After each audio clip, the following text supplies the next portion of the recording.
I show you the beginning of freshman year. I believe this Rubik's Cube represents our freshman year very well because our freshman year was a puzzle. It wasn't too long ago when the puzzle of entering high school was presented before you. And most of us were nervous, anxious, or scared. And questions like, how am I going to fit in, filled our heads. And we became more concerned with what we wore and who we hung out with, and less concerned about who has more Pokemon cards. I don't know about that one. It was a puzzle because, just like the Rubik's Cube, you can turn it around, you just can't turn it around in any unplanned direction. Otherwise, it's just going to get more mixed up. So, you have to start matching colors. You have to know what's going on where, who's dating who.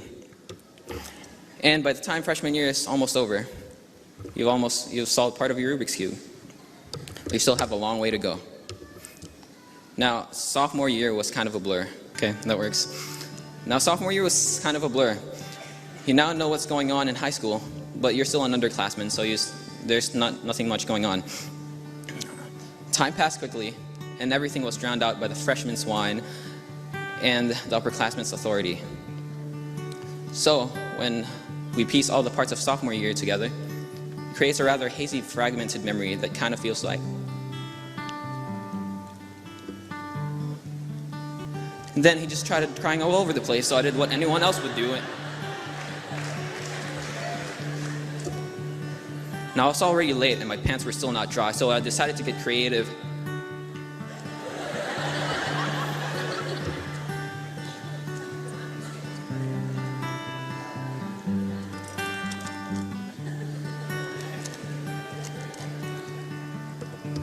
And thus, we coast through sophomore year, leaving ourselves to wonder what really happened. Yet we managed to solve more of the Rubik's Cube. And then junior year. You're finally an upperclassman, and you are now entitled to a lot more power to influence the school. You are becoming more of a leader than a follower, but you soon realize that it just gets much harder from here. More AP classes are available.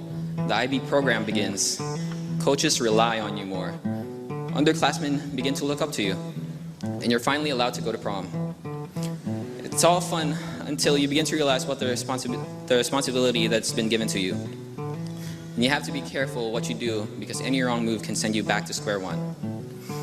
Every move you make has to be just right so that the last year in high school will be simple.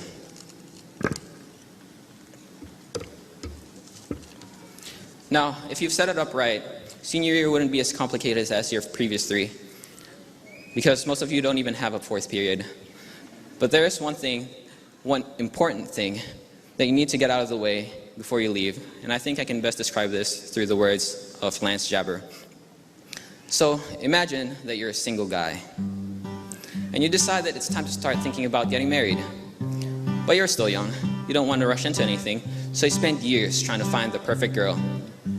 Every chance you get, you travel all over the country just to try and meet new people. Some you like more than others, some are too nerdy, while others party too much. But finally, after all your searching, you think you find the perfect one. Oh, she's incredible. She's fun, smart, sexy, everything you wanted in a woman. And you decide to propose. But you only get one shot, and you can't screw it up. So you spend months agonizing on how you're going to do it, what you're going to say to her. You set a deadline for yourself so that you can't put it off forever.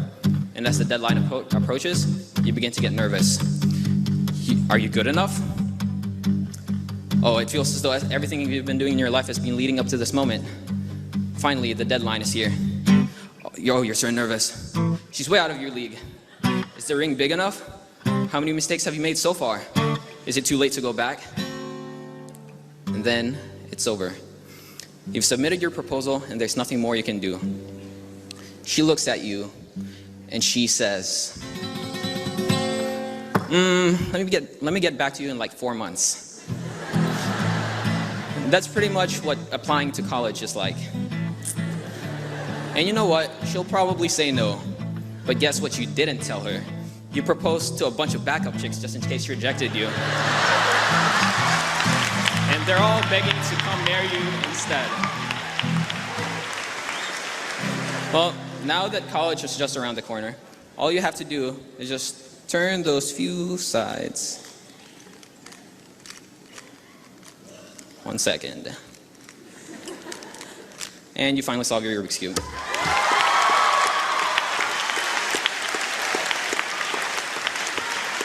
So now it's time to say goodbye to high school and say hello to college.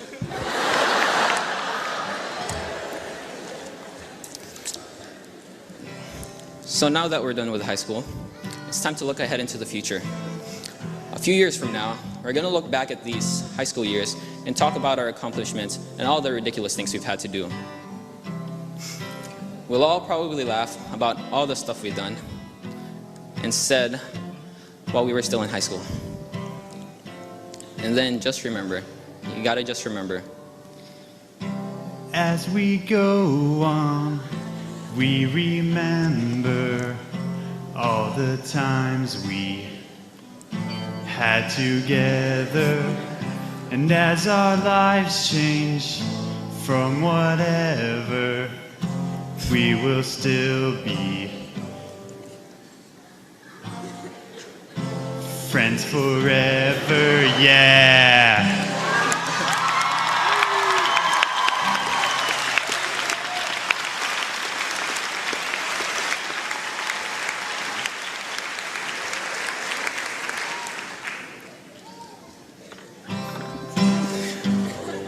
The only thing left to say now is congratulations to the West Hall High School class of 2010 and to those who helped us get here.